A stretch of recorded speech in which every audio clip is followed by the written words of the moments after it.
Have you ever thought about starting your own podcast? When I was trying to get this podcast off the ground, I had so many questions. How do I record an episode?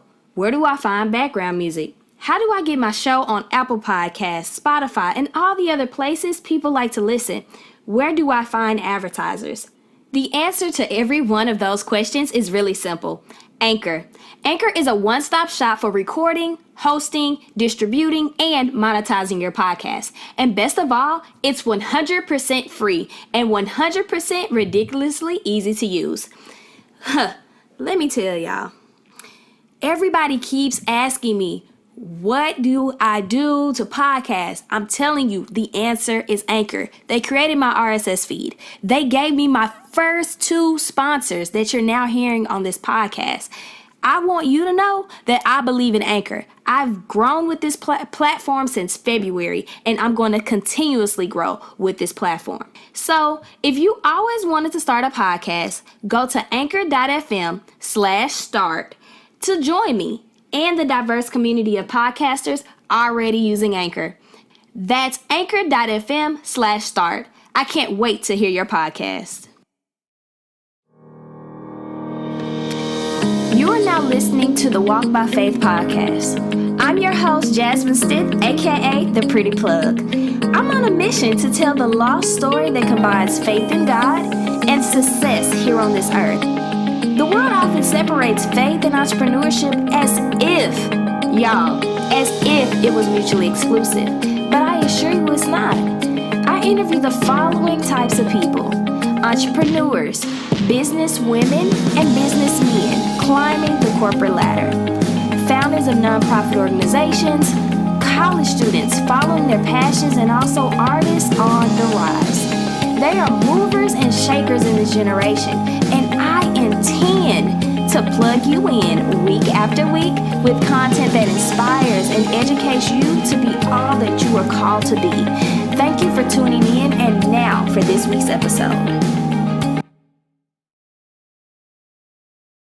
This episode has a lot to do with becoming a secret weapon in corporate America and just finding your truth and what it is that you are truly passionate about. So let me set the scene. Whenever we find our true calling in life, we are oftentimes tested, whether it be we need a day job just for side income, or if we truly want to follow our passions as a community servant. The person that we're going to interview today has taken all of her skills that she has learned in corporate America, in her side hustles, in her network. She has built all of that around her entire platform that she will share with you. And I just want you to know that she truly exemplifies what it means not to place any type of limit on yourself or what you can place on your community. So our guest walked into the role of creating and building her clientele for over 20 years. She may have started as a student in college, but for right now, she has been a business consultant. She has worked as an executive assistant. She is a servant leader. But right now, she's also a self-made philanthropist. I know that was a really great twist. So I bet you thought that you had to be rich and white in order to be in one of those. But Miss Akilah Wallace is our outlier. And I am so pleased to introduce her as well as allow her to just tell us all about who she is and what she brings to the table. So Akilah, how are you doing today? I am wonderful. Thank you so much, Jasmine. You're welcome. I'm so happy that we can definitely connect and talk and just share your story as a self-made philanthropist as well as funding your movement. And we're going to get more into that. So the first question I like to ask is, one, can you tell us 3 things you would like to change or invest into this world? Of course. So the first would be, if I could change something, I would like to change how easy it is for fathers and mothers to abandon their roles as parents. We have seen, many of us have grown up in generations where that seems to be prevalent, and it has significant impact on the children, the parents who's left to raise a child on their own, the family who supports them, and additionally to the community. 2, I like to influence or help to change affordability for working class families who are trying to send their kids off to attend college. Many of us are coming out of school with tremendous amount of student loan debt, and majority of those are people of color, Black, Hispanic, and low-income families. And so I would love to see how we could influence and change that so that we can obtain higher education without coming out with horrendous amounts of debt. And third, I ultimately believe that my passion and purpose in the world is to influence the number of Black people who are personally and collectively financially supporting causes that are important to them and to our communities. Thank you, Akilah. I mean, that is very intriguing, especially the first one when it just said, talking about fathers and mothers and not abandoning their role as a parent. That was something I was not expecting. So from where you're from, can you please tell us where you're from and also tell the people who you are and what you do? Because I'm pretty sure just like them, just like myself, they are ready to really learn about your jobs and the roles that you played and how you have found yourself as a self-made philanthropist. Wonderful. Well, thank you for this opportunity. I live in Dallas, Texas. I've been here for 12 years, or approximately 12 years, but I'm originally from Columbus, Ohio, born and raised. I am definitely a huge Ohio State Buckeye fan and a supporter of all things Ohio and Central Ohio, to be specific, as well as I'm a proud descendant as well as by way of Detroit because of my father. He is from Detroit, Michigan. So I have my Midwest roots are deep, and they definitely have influenced who I am and my journey through childhood and into becoming an adult. What I currently do, I serve as the Director of Development for a multi-faith-based social justice organization in Dallas, Texas, headquartered out of Dallas, Texas, called Faith in Texas. In addition to leading the fundraising efforts for Faith in Texas, I am the founder and chair of Texas' first African-American giving circle called Heritage Giving Fund. In addition, on the side, as you noted, we all kind of have our side hustles. I also do nonprofit consulting work under the One Consulting Group, a consulting company that has been in existence for over 15 years in partnership with my childhood best friend, Don Dixon. Okay, Akilah. Can you take us back through a small journey of your college years to what you're currently doing in Dallas, Texas now, to give the audience a little bit more of a background of how you got started so they know that you, just like them, have to start somewhere and just to see that process of how you have grown over time? Of course. Well, I'll try my best to summarize that journey as best I can. But in thinking back to my college years, I attended Wright State University in Dayton, Ohio, after graduating from high school in 1997. And so I was there for 3 years. Seems so ancient and long ago. I was there for 3 years, and then during my junior year, I became pregnant with my oldest son, Jamil, who just graduated from high school this past May. I'm so proud of him. But it was due to, me and my pregnancy or unexpected pregnancy, I ended up leaving Wright State and have been taking college courses on and off for ever since, working towards obtaining my bachelor's degree. However, in leaving college in order to take care of my son, I took on a couple of different jobs, young professional, I could say, and I ended up having the opportunity, thanks to my best friend, Dawn, to go and start kind of my first job in my career field that I was pursuing. I failed to mention that I was a marketing and sales major while in college. She started, along with, a dear friend, Brandon Kraft, a company called theurbансtar.com. And so she invited me to serve and help with the marketing for what was then one of the first multicultural online event websites. And so I was able to assist with marketing and get the word out and sales and going out and talking to clubs, owners and various businesses, inviting them to advertise their events on the website. Then I ended up, thanks to Don again, having the opportunity to get hired as the senior account executive for the Columbus Post, taking on advertising sales. So again, in line with what I was in college for, I was very grateful and blessed that I had people looking out for me who said, well, if that's what you were in school for and that's what you said you wanted to do, well, here's the opportunity. And so I was able to begin building a career in sales by working with both of those multicultural media organizations.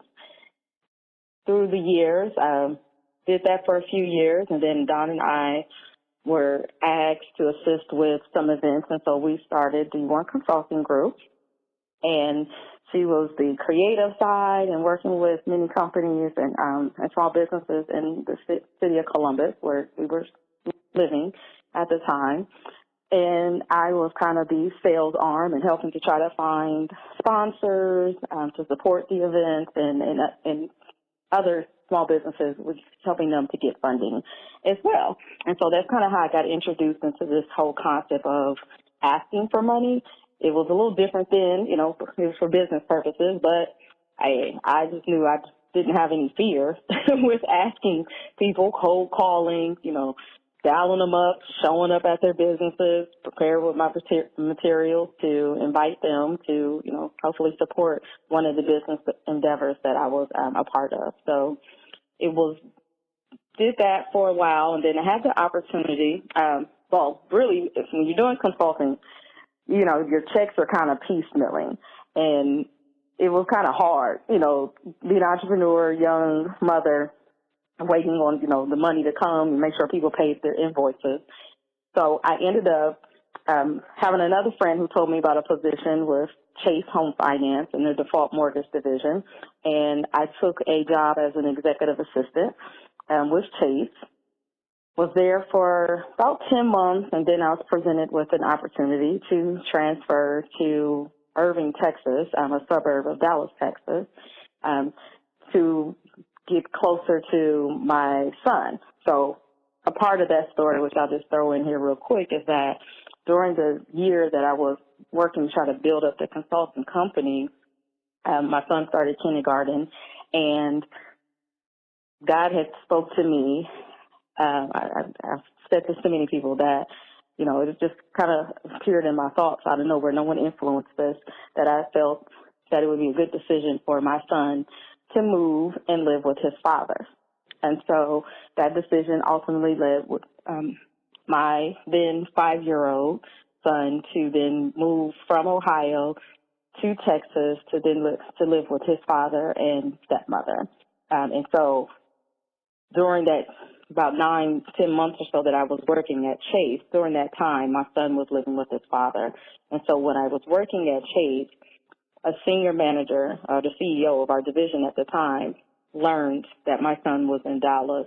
And through that, it sparked conversation around my potential interest in relocating to Irving, Texas. And so, long story short, things worked out, and I accepted an executive assistant job here in Irving, Texas, which then moved me very far away from family, from home, everything and everybody I was very familiar with, to have the opportunity to be in the same city and co-parent and participate in the raising of my oldest son. And so I came here working for Chase, discovered that the Dallas-Fort Worth area is huge, and where I was residing was very far away from where my son was living on the exact opposite side of the Metroplex. And so the commute was a little much, and so I started looking into other opportunities or job opportunities, and it ended up landing at the city of Dallas, working as an executive assistant for the Office of Economic Development, where I stayed for about 3 years, supporting the director and assistant director.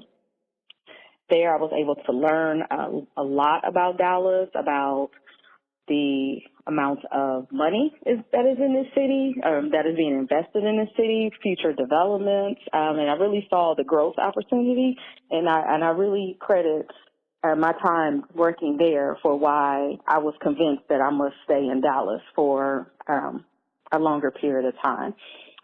Fast forward, wonderful experience working at the city, lots of wonderful connections, learning from people. At the same time that I was working there, as well as even when I was at Chase, I got involved in extracurricular activities, or while at Chase, I was in the employee networking group, UJIMA, which helped to get me connected with a lot of wonderful African-American executives and other level manager positions within the Chase Home Finance, or Chase Bank as a whole, which then gave me opportunities to volunteer and have leadership roles with an organization called Urban Financial Services Coalition, which is a professional organization for African Americans across the country who work in the financial services industry.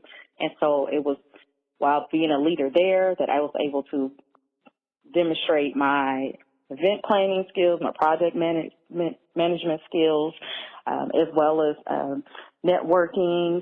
My professional development was definitely supported by the many individuals and influencers who were associated with the organization and helping to really groom me to become a future leader in whatever space that I would be led. So I'm very grateful to all of those individuals who definitely stepped up and looked out for me. One in particular is a woman who's now a very dear friend and very much like family to me, L. Diane Evans, who was the first to really kind of tap me on my shoulder and say, hey, here's an opportunity for you to take on some leadership, and kind of pushed me out there and really helped catapult me into different spaces here in the Dallas area and be able to prove what I'm capable of and what I had learned how to do during my times of building, the consulting business and doing other work formerly in Ohio.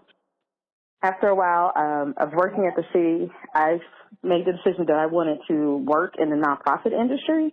And so I looked at opportunities that were available because I had been volunteering for so long in the nonprofit space, and I was so intrigued by, the service industry and the work that they were doing and providing that I thought of what it'd be like to actually work in the industry. And so I ended up having an opportunity to leave the city of Dallas to work for Dallas Area Habitat for Humanity for a short time. But then I was referred to the Dallas Women's Foundation by one of my mentors who was hiring an executive assistant. And lo and behold, I was able to get that position, and that ultimately changed the trajectory of my interest and me really seeing and developing my skill sets in the areas of nonprofit fundraising, which was different than my experiences in sales and promotions and advertising and marketing and event planning. I was able to bring those skills with me there. However, it introduced me to the power of individual giving, to philanthropy and collective giving as well as being able to see directly how service organizations participate in the solicitation of funding and what that looks like and how they have to try to engage individuals as well as participate in the grant application process. And then was there for 4.5 years, was groomed and definitely giving many, many opportunities for significant growth thanks to the president and CEO of Dallas Women's Foundation, Ms. Rosalind Dawson Thompson, and my other peers there who supported me in my growth, to then ultimately where I've landed now at Faith in Texas, leading fundraising efforts for the organization in collaboration with our executive directors, Dr. Lydia Bean and Reverend Edwin Robinson. Wow, Akilah. I mean, if we could just speak high level, you went from college to working with one of your really good friends, learning about business and doing development and making sure that, you're working in a nonprofit space. And then that ultimately led you to where you are now. But throughout that journey, I remember when we spoke the first time, It had a lot to do with the representation that you were seeing, which truly inspired you and kept you going. I remember it was even a time when you were at a networking event. I think you saw a couple at two different times and you recognized that they were married. And I thought that would be really cool for us to talk about in the interview too. So that leads me to my next question, which is, why does representation matter? And what can we do to just continue to build that representation so our next generations know exactly what they need to do to be successful just like us? Yes, that is so valuable that you pointed that out. Yes, representation definitely matters, and it mattered significantly in my life. But in thinking about it for the listeners, representation matters because I believe, and I believe others should believe, that God has given each of us the right to be seen, heard, acknowledged, and recognized. And oftentimes, it's hard for us to envision ourselves in certain positions or places or, at a different level in our life or in anything being different or better, because it's hard for us to see it happening for us because we hadn't seen it happen for anyone else like us.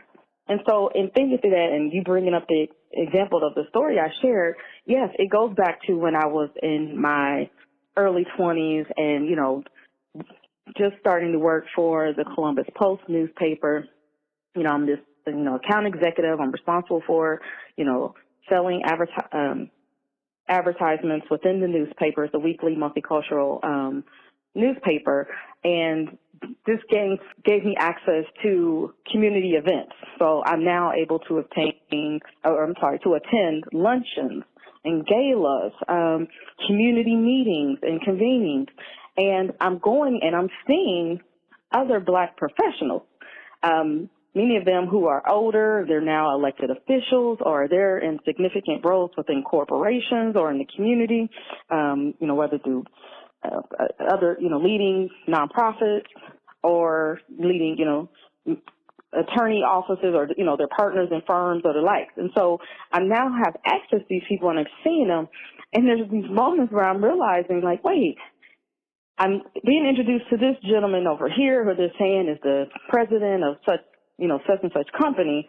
And then in another moment, I'm being introduced to a woman who has some other significant role. Possibly she's an elected official. And then I realize that they have the same last name. And I'm like, wait, you're married. And I'm like, wait, and you're both in these high power positions and doing so well and so influential and just amazing, right? And so for me, not only was it important for me to see us in these spaces and to know that we can be in these spaces, being able to interact with them, many times I was just in awe with, like, that's how normal they were. And, that sounds weird. But oftentimes you think that when you finally get into other spaces that you're not familiar with, that people are going to somehow be different. But what I realized is that they were just like my mom and my cousins and aunties, and, and they were no different than any of the individuals in my family or in my neighborhood that I grew up in. They just had been able to move into some other positions and roles. And so that was important to me. But then also in even seeing the men and women of these married couples, and it introducing to me the opportunities that can happen for both within a family unit. Me being able to say, oh, wait, the woman can be just as educated, influential, professional, all of these things as her husband. Because oftentimes you would only see that the men are the ones who have, this prominence, and the woman is kind of like arm candy. Growing up, you hear, like, you get to a beautiful woman, and she says arm candy, and that you just supposed to look a certain way, and that's what you represent. But for me, I was able to then see, no, I can be just as wonderful as he is, and still be the arm candy, of course, but in a way that doesn't minimize who the woman is. She is somebody, and she's being seen and recognized and heard in the same manner that that man is as well. So representation is key, and especially in looking at the funding projects that I'm connected to now and engaging and leading, representation is important to me and is important to and should be to all of us, young people, older, Black, Hispanic, Muslim, regardless of your background, because oftentimes other people are telling us or putting in policies or, having slick language around putting them in positions of power and minimizing us. And so it's important that we continue to be represented in all spaces. All spaces. We need to be the teachers at the school. The kids need to see us as the ones who are capable of educating them. So we need to be seeking out roles in the education system. We need to be seeking out more roles as elected officials. We need to see ourselves in government. We need to see ourselves in all industries, in the media, all spaces. We need to see us, and we need to see us in positive light, especially when I say media. I want to see us in positive light. So representation is key for not only our individual progressions, but for us collectively and for our communities, and more importantly, for the future that is coming behind us, for the kids, the youth, for them to see themselves in spaces and places that they may have never dreamed of. So representation, top priority for all of us, and making sure that we are seen, we are heard, and then that others acknowledge us when we're there, and that when it's time to be recognized for our contributions, that we have that opportunity. Wow, Akilah. I personally don't have anything to say coming after you with that. I now know more why representation matters. And I think that leads me to my next question, which is, how did you build your niche in marketing and sales? And how did that begin your first philanthropic venture? And I think this is going to tell exactly what you're doing now and what you're going to require from our listeners in the future, and just educating us on what philanthropy is as a whole. So you can take a stab at either question you want, but I just know right now for the listeners, you guys need to take your pencils out, take your paper out, just really listen and learn what is philanthropy and how Akilah got where she is and how she started her first venture, because you could do it too. Let's see. So in thinking about my first philanthropy venture, I would probably highlight about 5 years ago, I was serving as the Strategic Alliance Chair for the Dallas-Fort Worth Urban League Young Professionals. And our president, now elected official, City Councilwoman Candace Quarles out of DeSoto, Texas, she was the president of the chapter at the time, had challenged her board members to host an event. Long story short, I collaborated with two other chairs on the board, spoke with them, and we came up with some ideas on an event to host. We came up with the idea for an event called the Truths of Reality. So this was 2013. Around that time, we really wanted to lift up the representation of women of color and how reality television was potentially influencing us negatively and positively in the workplace. Because what we realized is that for many of us, what we were seeing at the time, it was probably when, first Housewives of Atlanta had really just started really going. We knew that, for many of us, it was just entertainment, but there was possible residual consequences that we just weren't paying attention to when others, people of non-color, were seeing these images. And so we put together an event called the Truths of Reality that was targeted to young professional women from the African American, the Hispanic, Asian American communities, and as well as the Muslim communities, Arabic Korean sisters to attend as well. And we ended up hosting this wonderful forum. We brought in wonderful author and speaker, Salai Abrams, who came and had as the keynote speaker, and we had a panel of diverse women from all of the communities, race backgrounds that I just referenced, talking about this representation. I asked Dallas Women's Foundation if they'd be willing to financially support this endeavor and this conversation that needed to be had. And they came in as the a sponsor for the event. And thanks to their sponsorship, in addition to many other local businesses who provided in-kind support, as well as community partners with many other professional organizations, diverse professional organizations targeting young professionals, and ticket sales, we were able to raise, I believe we netted about $13,000 off of this event.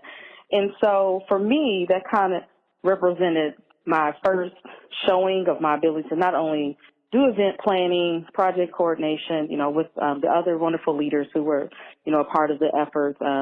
Yana Anderson, who was over the PR committee, and as well as Chanel Yarber, who was with the communications committee, and being able to pull off this really amazing event with volunteers. But most importantly to me, what was most meaningful was that it was able to raise significant dollars. And thanks to that event, along with the event that was to follow, which is the annual Leadership Development Conference, the young professionals were able to present a check to the Dallas Urban League affiliate office here at the time.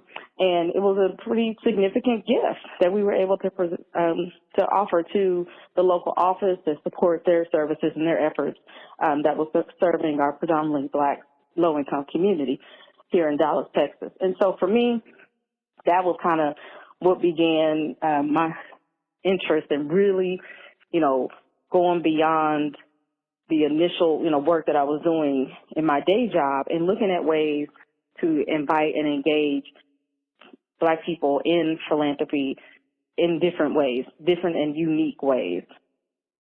And so, yes, you brought up, I've said the word philanthropy. So I just, want to make sure for the listeners, provide, I looked up the definition. And so philanthropy is the desire to promote the welfare of others, expressed especially by the generous donation of money to good causes, or to any causes. I don't know why this definition has the word good in it, but to causes that are of importance to you. And so for me, I think of it as the influence of your time, so when you're volunteering with organizations, your talents, when you potentially provide some type of additional service by either serving on the board or committee, maybe helping them with their website or their social media, or, going a little bit beyond just regular direct volunteering, but actually utilizing your talents, your wisdom and actual skill set to support that organization. And lastly, through your treasures. And so that is more specifically with your dollars when you're making a donation directly to an organization or to a cause that's important. Thank you, Akilah. And I think now more people should be inspired because you described coming together and raising money for specific causes. And we know money really changes a lot of certain situations.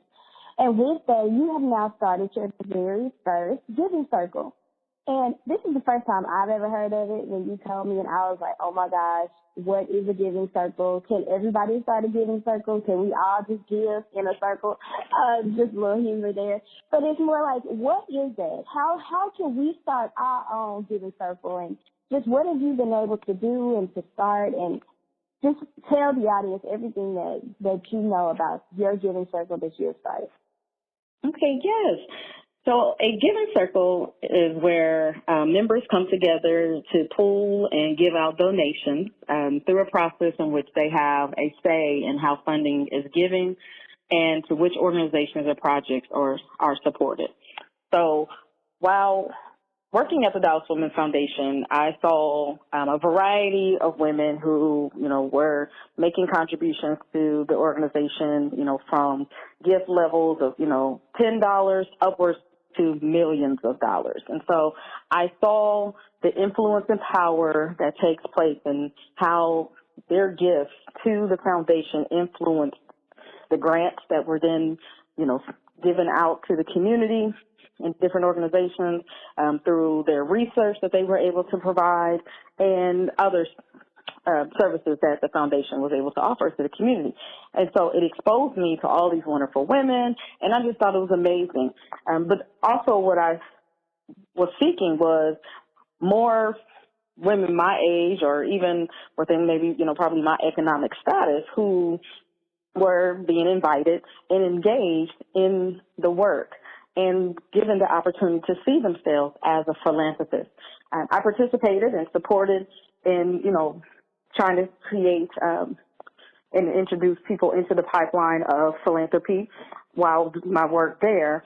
And I've still continued to do so. And so that led to me researching innovative ways that Black people give. And so through my research, I learned about giving circles. And then I took my time and just researching, talking to individuals with the Community Investment Network, which is kind of the national umbrella for Black giving circles across the country, speaking with leaders from that organization to really get a thorough understanding of exactly what a giving circle is and how it could potentially be a benefit to starting one and bringing one to the North Texas area. And so I spoke with two of my mentors about it, and they thought it was wonderful. I spoke to some other women and asking them would they be interested in making a contribution to this collective effort if there were one here in Dallas. And I got some yeses, and so I began the work with the two mentors and asking them if they would support me in helping to found the first African-American Giving Circle in the state of Texas. And I say that loosely from our research. We haven't been able to identify any that had been officially started prior to ours, but would love to recognize anyone if they have. But so we started what is called Heritage Giving Fund. I started it with mentor Dr. Halima Leak Francis, who is a wonderful and phenomenal philanthropist and fundraiser who has done significant work throughout Texas and throughout the country. She serves as the co-chair. And then Dr. Francois Booker Drew, who leads community affairs work at the State Fair of Texas. She came in as the founding grants committee chair for Heritage Giving Fund. And so the three of us over the course of about a year had conversations, deciding on the name, the color, the look, the feel, exactly, what our purpose would be. And we founded Heritage Giving Fund in August of 2017 during what is nationally recognized as Black Philanthropy Month. So we launched it, and the purpose of Heritage Giving Fund is to invite Black women to pool their individual gifts together. Contributions are at two levels. Make a contribution of $500 as a member or up to a minimum of $1,000 for recognition as a voting member. And as members, all of the funds, we then are pooling our resources together to then make decisions on grants to nonprofit organizations in North Texas that are led by Black women and that serve majority Black women and or girls. And many of these organizations that we are targeting are grassroots organizations. They must be at least 3 years in existence and have a budget not to exceed $500,000. And so in our inaugural year, we are closing out our first fiscal year. We will be raising in total upwards of around $30,000 that we will be able to make decisions on who we would like to grant to. So we've already started the process, and our applications portal will open up on August 1st for organizations that meet the criteria I just described that are in North Texas. And so that is in Dallas, Tarrant, Collin, or Denton counties in the state of Texas to apply for funding from us.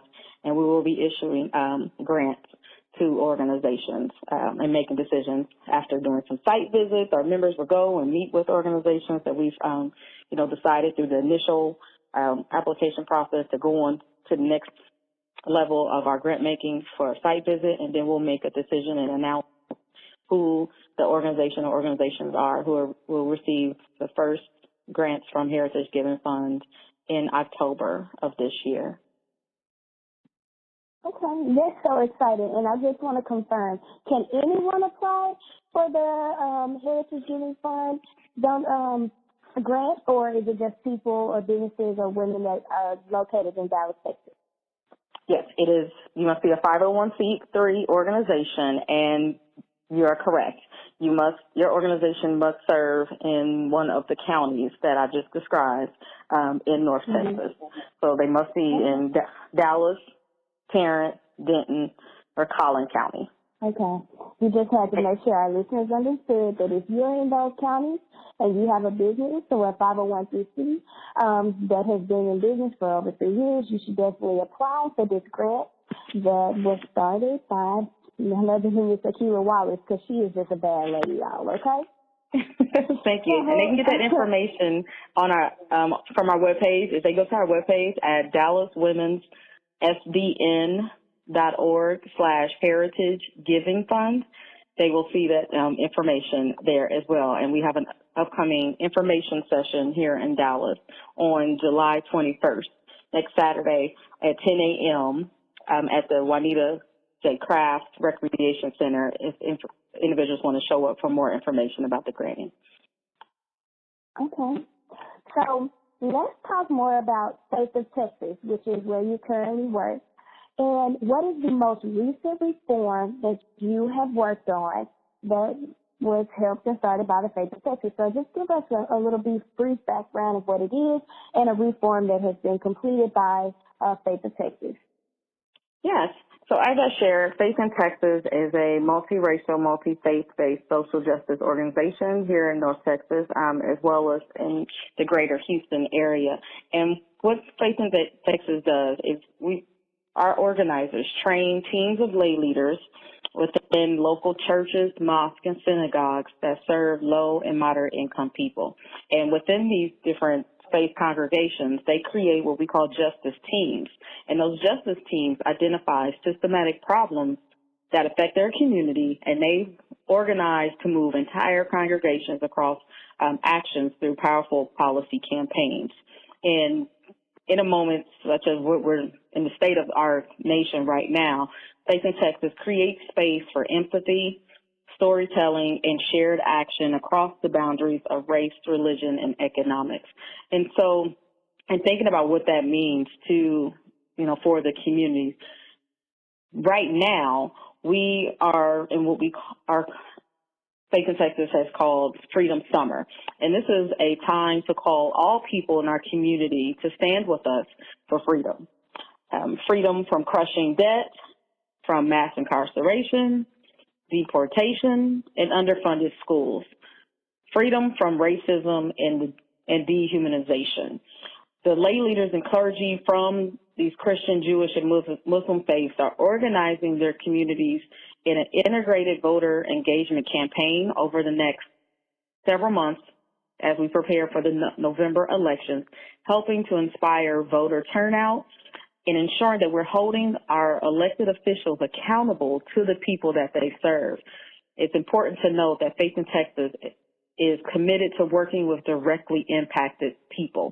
The leaders that are helping to organize and bring their communities and their faithful people with them, these are formerly incarcerated people. These are immigrant families who are dealing with possible, deportation within their family, or their young Latinx students who are dealing with the cancellation of the DACA and them being able to continue to obtain higher education in our country. These are individuals who have dealt with predatory lending. They're struggling financially and unable to have economic stability because they have gotten caught up in payday lending cycle.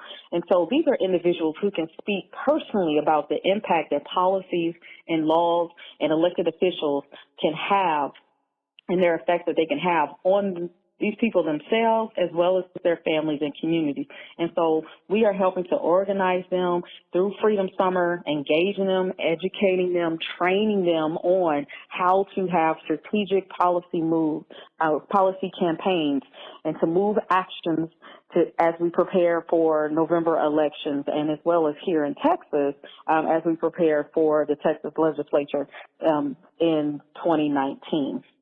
And so that is what we're focused on here for the summer, is getting through Freedom Summer and turning out elected voters in preparation for the November election. And thinking about a very specific reform, we have a campaign called Live Free, which is led by an amazing, I'm talking actually dynamic organizer by the name of Brittany White, who is, I got a shout out because he's originally from Ohio, but doing significant work here in Texas, as my peer, Faith in Texas, who is leading our Live Free campaign and helping to organize directly impacted people around bail reform. What we're preparing for here in Dallas County, which is Dallas County, serves primarily central parts of North Texas and a few surrounding suburbs here around Dallas, is preparing for our district attorney race that is coming up this November. And Faith in Texas is working along with other allies and other organizations to ensure that the community is fully aware of the importance of the district attorney and why it's important for us not to sleep and not show up to the polls this November. Because, it was wonderful and historic when all of us made sure we stood in line for hours to elect, former President Barack Obama. But it's going to be just as important that we show up for early voting and on election day for every single election, especially for our local and state elections. And that even includes the primaries, because the people we put in office, and oftentimes many of us, we don't put anyone in office because we think we didn't because we didn't vote. But you did help put those people in office by voting or not voting. But we want to ensure that you're working to put the right people in office, the individuals who understand your personal story, who have heard from you, who understand the importance of their role, and that we hold them accountable and that they stand firm on their beliefs and their values, and that it is representation of the collective of the community that they are serving, and that we as Black people understand the power in our voice. And we understand that, yes, when I show up, but then if I show up with my whole family, and then I show up with my whole church, and I show up with all the people surrounding our church to those polls, or we show up to a city council meeting and we let elected officials know that we're holding them accountable, there's power in that. And we can see systematic change happening in our communities. And so that is what Faith in Texas is working to do. An example of reform that we participated in that was important for Dallas County residents was in 2017.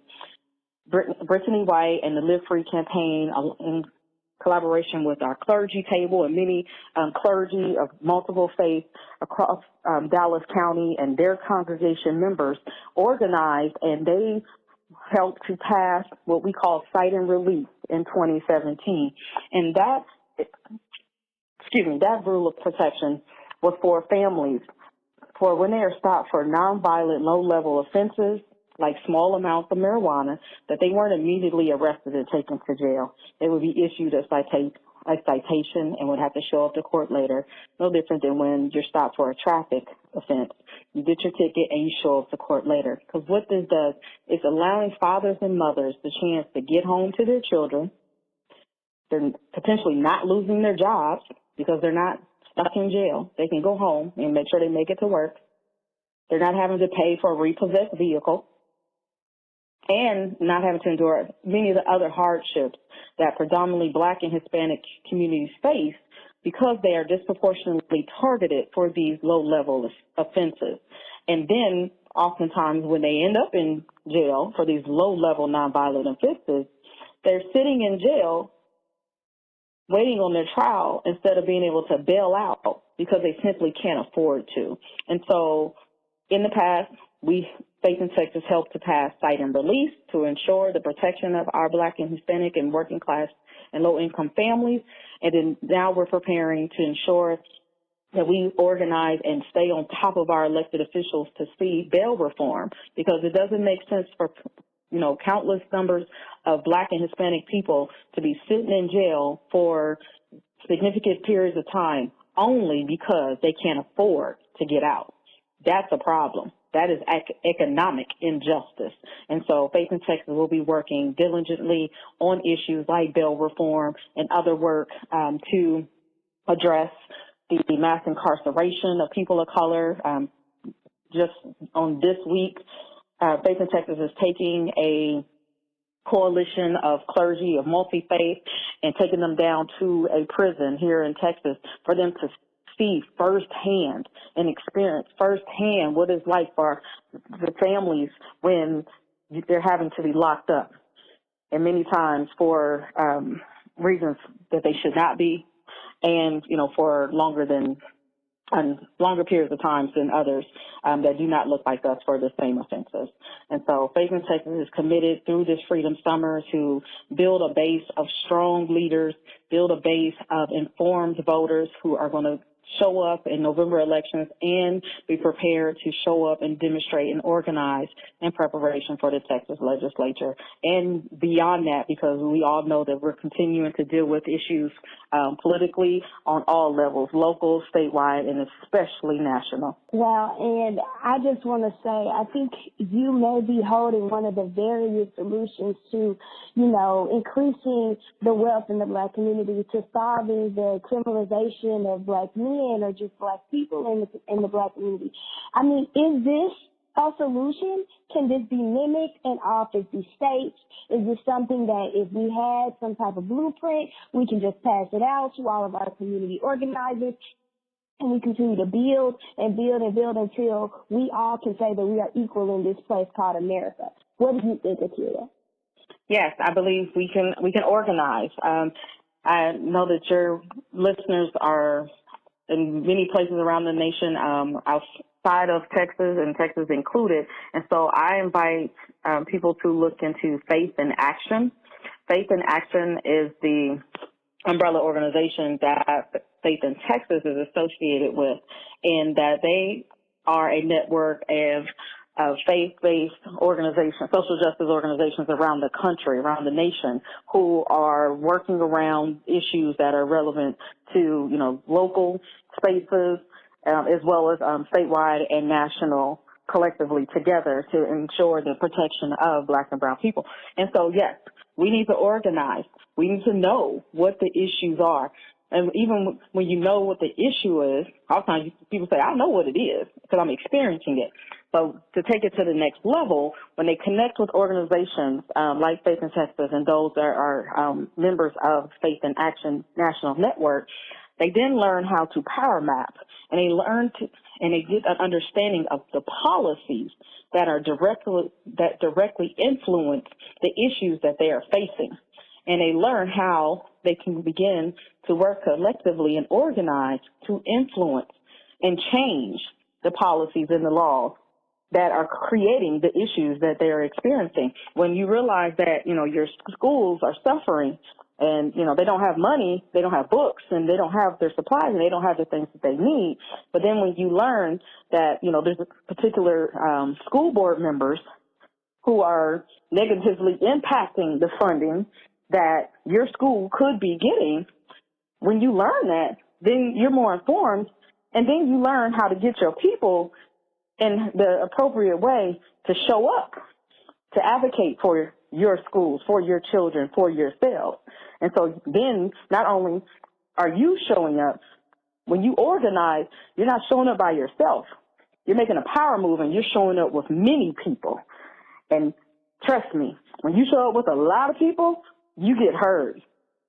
And oftentimes, these meetings may not necessarily be in a public display, because often, we just see about those who are in the streets and, protesting the rallies, of which are important to the movement as well.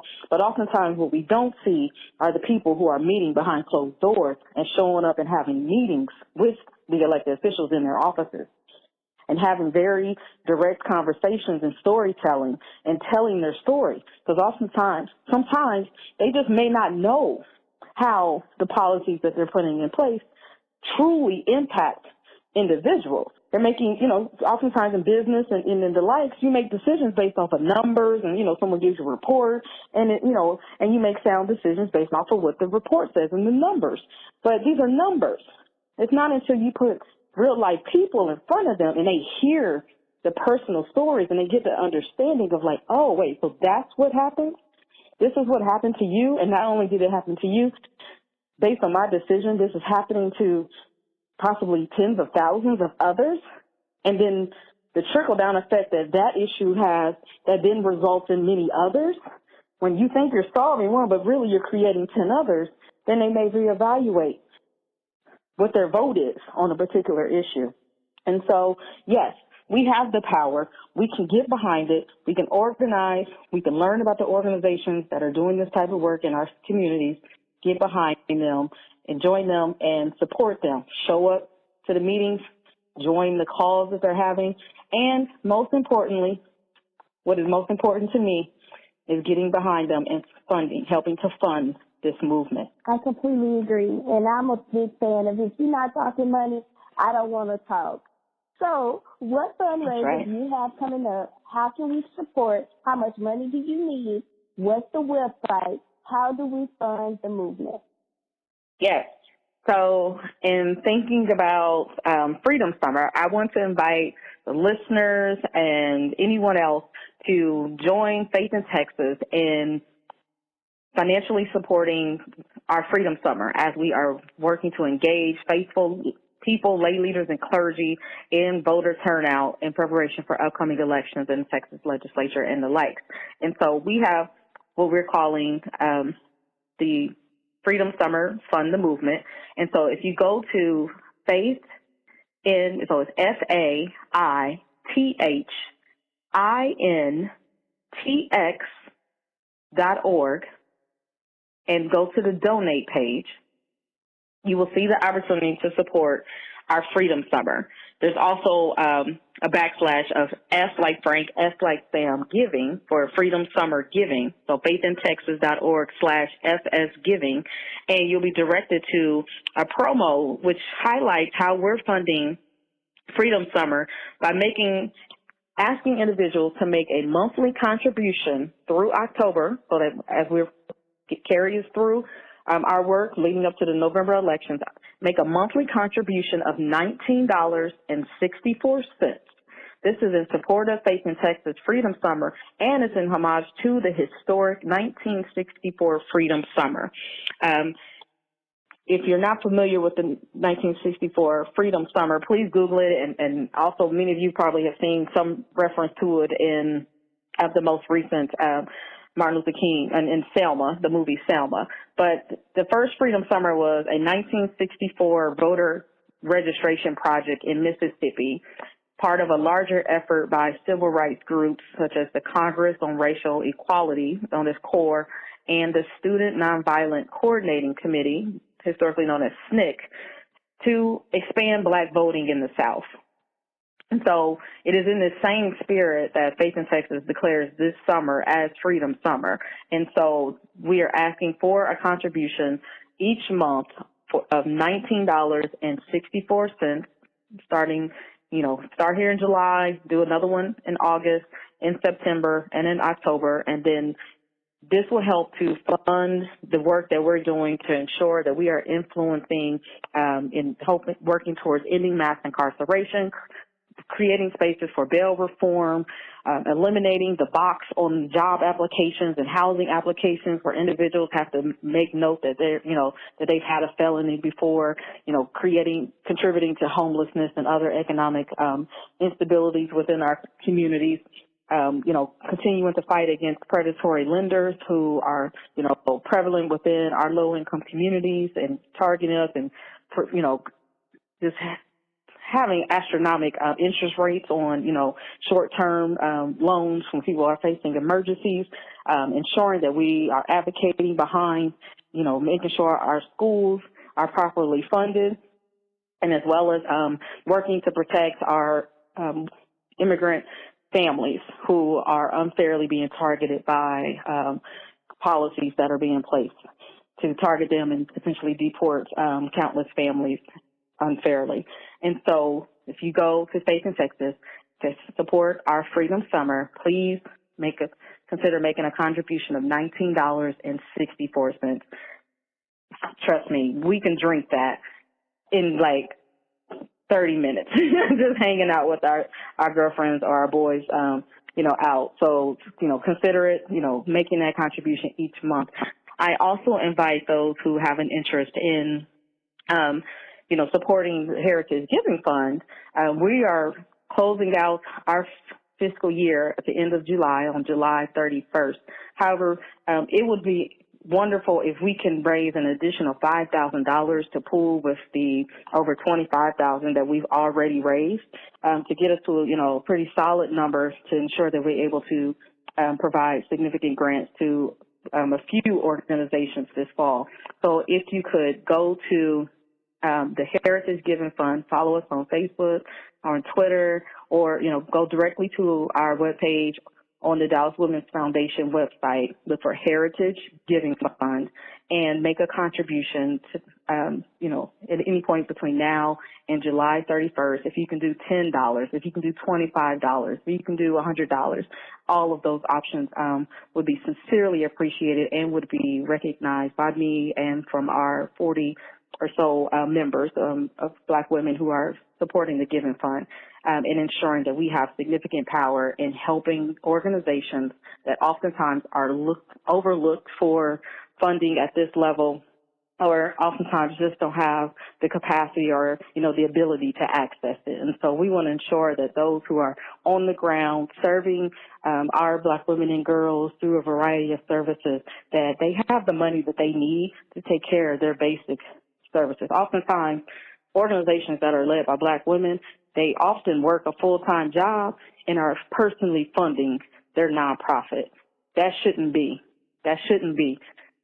Our communities need to get behind Black-led nonprofit organizations as well as supporting Black businesses, because we need the services and we need the products from the businesses, but also will be often overlooked is that many of us or our families or our people in our community are dependent on nonprofit organizations who are coming in and providing other direct services, whether that's providing food, free food, through a food pantry, coming in, providing free tutoring or after-school care or services for our kids to ensure that they're not, getting caught up in the streets and, in any illegal activity, and that they're productive and that their brains are continuing to grow and function and be productive. We have organizations that, come in and provide, or individuals who are attorneys and, have nonprofits, so they provide, free legal services for when we need, someone to support us in the legal system. There's so many different nonprofit organizations that are led by us that oftentimes just do not have the funding to not only do their work better, but also to expand and to sustain. We don't want them to just, start and only last for a year or 2 years or 3 years. We want these services to grow and to build and to be able to continue to do the work long enough until the service that they're providing is no longer needed.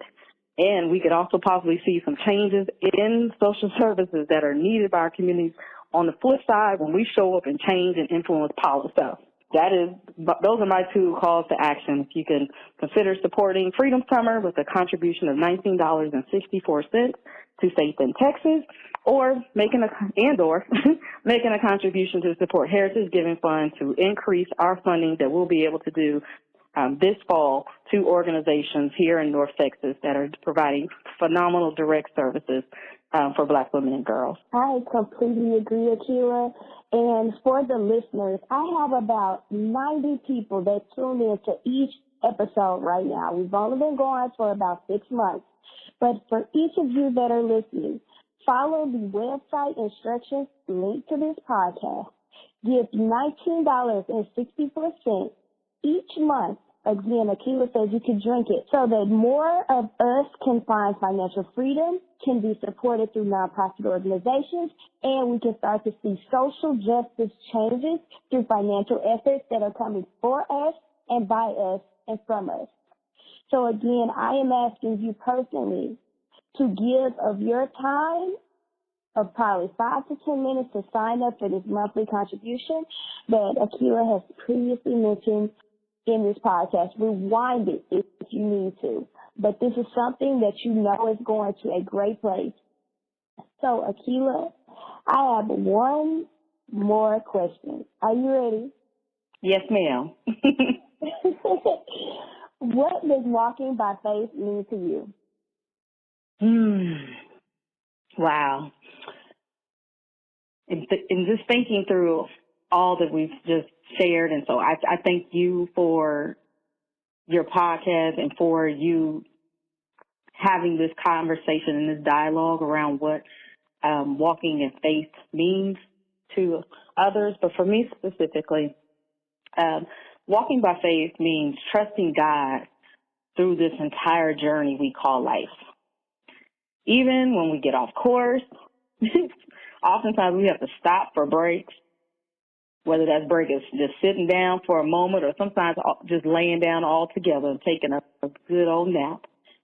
Or when we forget or possibly just aren't even clear as to why we're on the journey or why my journey matters. Walking by faith is when you realize that that your journey does matter and that it matters to you, your journey matters to your loved ones, and most importantly, it matters to God. So walking by faith means continuing to push forward, to keep going in spite of, parallel to, over and beyond any obstacles, and even in celebration of the wonderful moments that do occur, that you just continue to, and you give acknowledgement to God for continuing to be your strength, your provider, your creator, and the greatest love that you could ever experience. Walking by faith is when you continue to recognize the contributions that you make and have on this world and in this lifetime. And so pushing through and validating yourself and saying, I am, and I deserve, and I will, in preparation for when God says, job well done. Wow, Akilah, thank you. Not only have you told us so much about philanthropy and about the different organizations that you are a part of, but it's always my duty at the end of each podcast to just highlight a Bible scripture that really talks about everything that this podcast has to offer. And I chose Acts 20:35, and it's about 3 to 4 sentences long. It says, I'm reading this in the Message text. It says, I've never, as you so well know, had any taste for wealth or fashion. With these bare hands, I took care of my own basic needs and those who work with me. In everything I've done, I've demonstrated to you how necessary it is to work on behalf of the weak and not exploit them. You'll not likely go wrong here if you keep remembering that our master said, you're far happier giving than getting. And I thought that this passage really meant that it's far better to give than it is to receive. It means more to work together in our communities to organize with our Black dollars that are worth trillions in this marketing industry so that we can start to fund things for us and by us and start to change the injustice systems and social issues that we have through nonprofit organizations, through businesses, through corporations, through companies, through entrepreneurs just like yourself, Akilah, and through philanthropy and through philanthropists just like yourself, Akilah. And I thought this message was just so befitting that it's just so much better to give than it is to receive. And with every dollar that you all contribute or with whatever dollar that Akilah gives to the next entrepreneurial woman that is chosen, she is going to empower so many people and impact so many people in the Dallas-Fort Worth area. And also, just Faith in Texas, they're doing so much. And I think these type of organizations are mimicked all throughout America. But for right now, we just have to thank Akilah and her team and the people that she's working with for just remembering that it's so much better to give than it is to receive. So right now, I just want to thank my line sister, Lindsay Flournoy, for sending me your business card, Akilah. I mean, I didn't know what I was in for when I talked to you, I think like 2 weeks ago, and we just chatted over the phone. I didn't know that Black women could be philanthropists. I didn't know that Black people could really be philanthropists unless you're like some rapper like Beyonce and Jay-Z. I now know that it really takes as little as $500 if you want to start your own giving fund or your own giving circle. And also just a small donation of $19.64 so we can continue to fund the movement.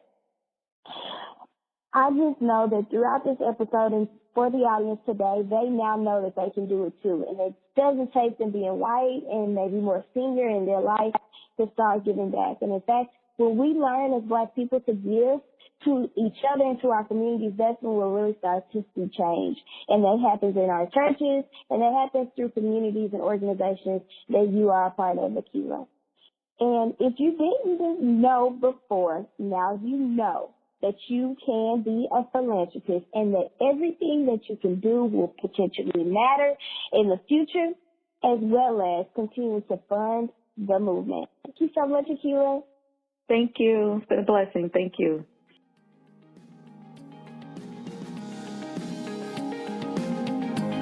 If you want more content like this, make sure you give the Walk by Faith podcast a 5-star rating and leave a review on Apple Podcasts.